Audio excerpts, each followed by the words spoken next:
My name is Rogie Riverstone. I'm the founder of GenderQueer Atheists on Facebook, and I'm the producer of GenderQueer Atheist News on YouTube. I also write news for Atheism TV on YouTube, and am otherwise pretty active in both the queer, genderqueer, and atheist communities. I need to move.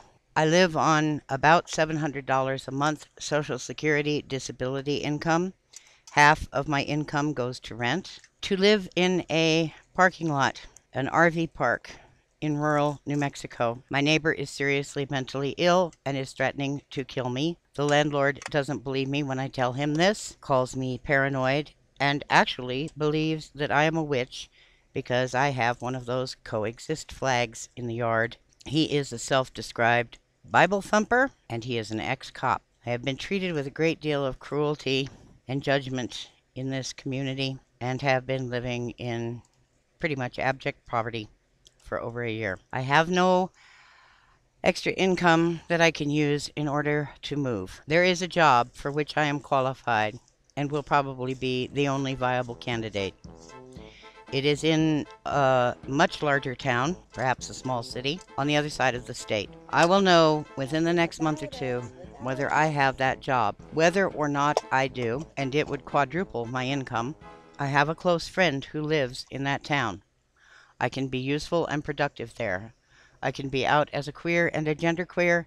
I can be out as an atheist without risking my life. I can't do that here. I can't tell anyone who I really am. I went to a county commissioner today.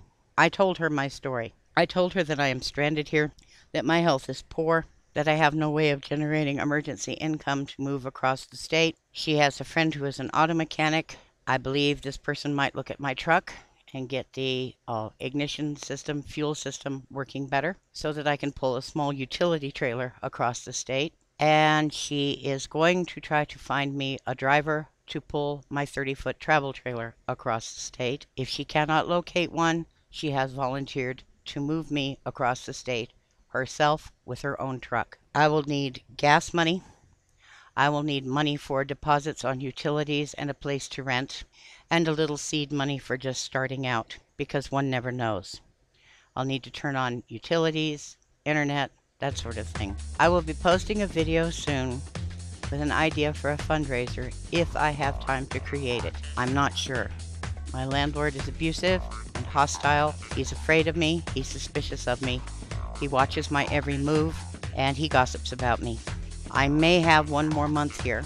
I will need it because, as I said, my health is poor, and I will need time to pack and sort my things and dismantle the greenhouse that I built in front of my trailer so that it can be moved.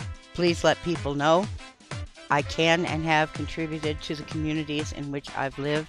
I'm a useful person. I think my life has some value. I would like to continue my work in peace and in less danger.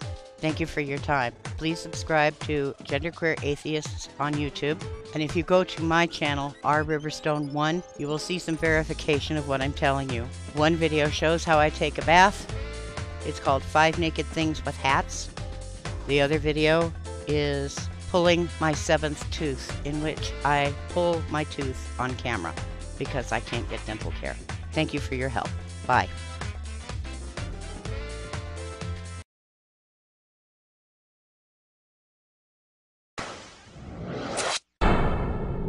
More details tonight on the hoarding case in Estancia you saw first on 7. Target 7's Natalie Swaby has been talking with law enforcement and joins us with what she's learned. Tonight, state police are still working to determine what charges this man, Raymond Carbell, will face. It's a case we were tipped off to before Wednesday's police presence thanks to a concerned citizen who knew something was not right. This woman is describing Raymond Carbell. I asked him how he was doing, and he ignored me, and I held the door open for him and tried to interact with the dog and said, "What's your dog's name?" And he didn't say anything. It made her suspicious, and she started asking around. People told her, and police confirmed to us, that Carbell had dragged a donkey with his vehicle in June, badly injuring the animal, and he had way too many pets. The animals didn't have any help. Target 7 called the authorities last week, and they told us they were already working on the case. Wednesday brought this scene, with law enforcement finding dozens of dogs, cats, and other animals in the home filled with feces. Carbell was taken to the VA hospital for a mental health evaluation. The animals were removed. Some were so sick they had to be put down. Tonight, the VA hospital confirms Raymond Carbell is still a patient, and I'm told investigators are still working to get some of the cats out of the walls of the house. In addition to the more than 50 animals found, police say several animal carcasses were in a freezer at the home. State police say Carbell faces charges in connection with animal abuse back in June, but was found incompetent to stand trial. A state police sergeant tells us it is hard to believe someone actually lived in a home they went into tonight. This is new video into our newsroom. Police say they found at least 22 dogs and around 30 cats in a home in Estancia, as well as rats and gerbils. The home belongs to Raymond Carbell, who is at the VA hospital tonight for a mental health evaluation. Neighbors told us Carbell seemed to care about the animals, but it was not a good situation. They're not skinny, but it's just the hoarding. So sad. And that he would go down the street and pick up, if your dog was walking down the street, he'd run out and get it.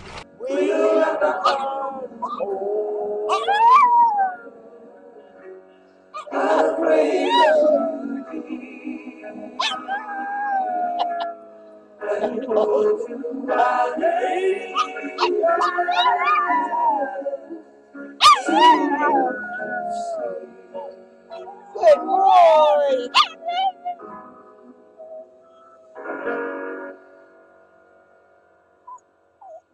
It's looking like some of the disease and condition of the animals is reaching the level of they're going to have to be euthanized. Carbell, who is in his 60s, could face animal cruelty charges.